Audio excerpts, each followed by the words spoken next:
नमस्कार दोस्तों। तो एक नया वीडियो अब्दुल कलाम हमारे जो राष्ट्रपति रह चुके हैं उनका एक किस्सा याद आता है कि जब वे राष्ट्रपति बने, वैसे हम जानते हैं कि वो एक गरीब फैमिली से आए हुए हैं और छोटे से गांव से आए हैं। छोटा सा गांव है रामेश्वरम, वहाँ से।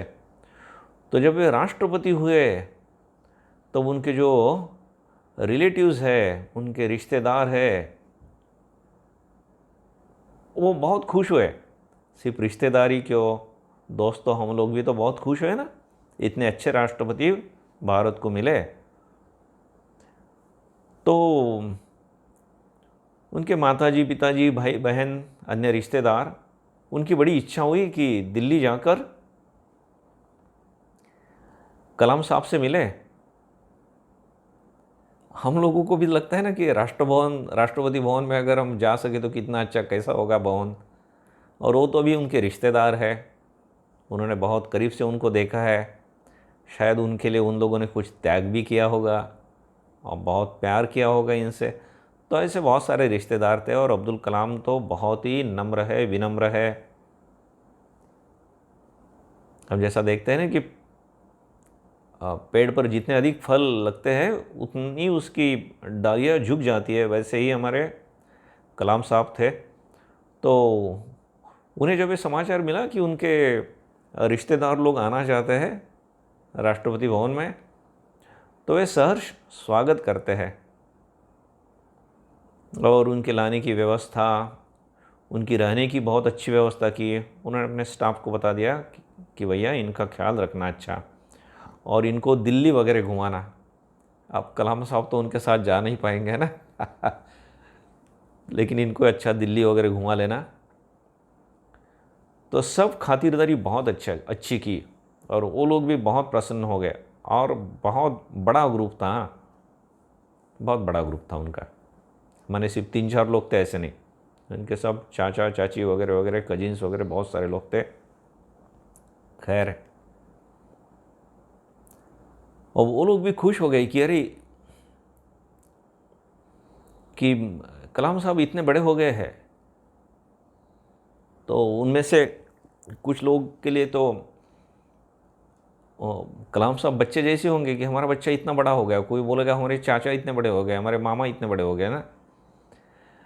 लेकिन फिर भी इतने नम्र है और हमारा इतना अत्यधिक उन्होंने ख्याल रखा है, तो बड़े खुश हुए। और उन्होंने बहुत सारी दुआएं भी दी होंगी इनको। और खैर फिर अपने अपने गांव चले गए।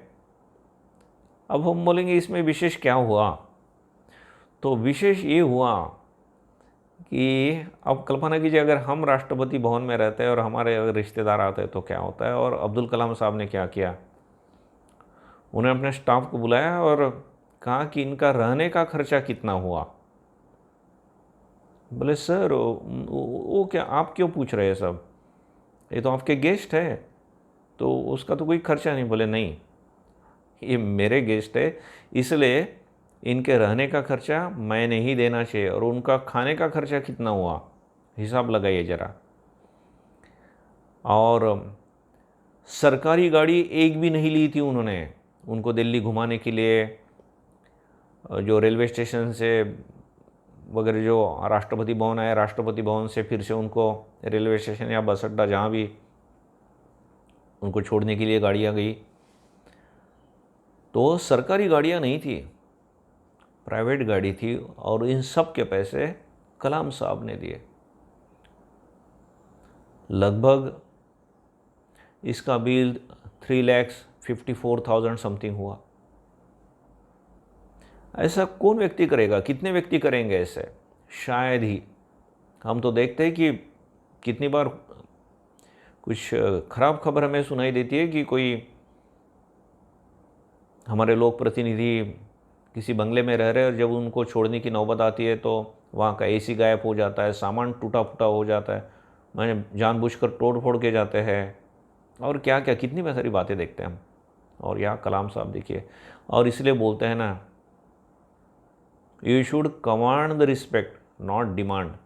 और हम बहुत बार ना हम डिमांड करते हैं, हमें लगता है कि मुझे लोगों ने रिस्पेक्ट देना चाहिए, क्यों नहीं दे रहे। लेकिन हमारी पर्सनैलिटी कुछ अलग बोलती है, हमारा व्यवहार कुछ अलग रहता है, हमारी करनी कुछ अलग रहती है, और हम एक्सपेक्टेशन कुछ अलग रखते हैं। तो सचमुच में कलाम साहब जैसा व्यवहार रहेगा तो जो हीरा है ना, उसको कहीं भी छुपा के रखिए, वो चमकता ही है, तो उसको सम्मान मिलेगा ही मिलेगा, आज नहीं तो कल मिलेगा। तो हम भी ऐसा ही कुछ बने, हमारे फैमिली के लिए, हमारे समाज के लिए, हमारे देश के लिए। तो ये उदाहरण हम सामने रख सकते हैं, और हमें कलाम साहब जैसे ही और नेता मिले जिससे हमारा देश और प्रगति कर सके। तो ये वीडियो अगर आपको पसंद आया तो दूसरों के साथ शेयर कीजिए, सब्सक्राइब कीजिए, जिससे आपके पास नए नए ऐसे वीडियो आते रहे और अन्य लोग भी लाभान्वित होते रहे। आप सब लोगों के लिए मैं हृदयपूर्वक प्रार्थना करता हूँ। धन्यवाद।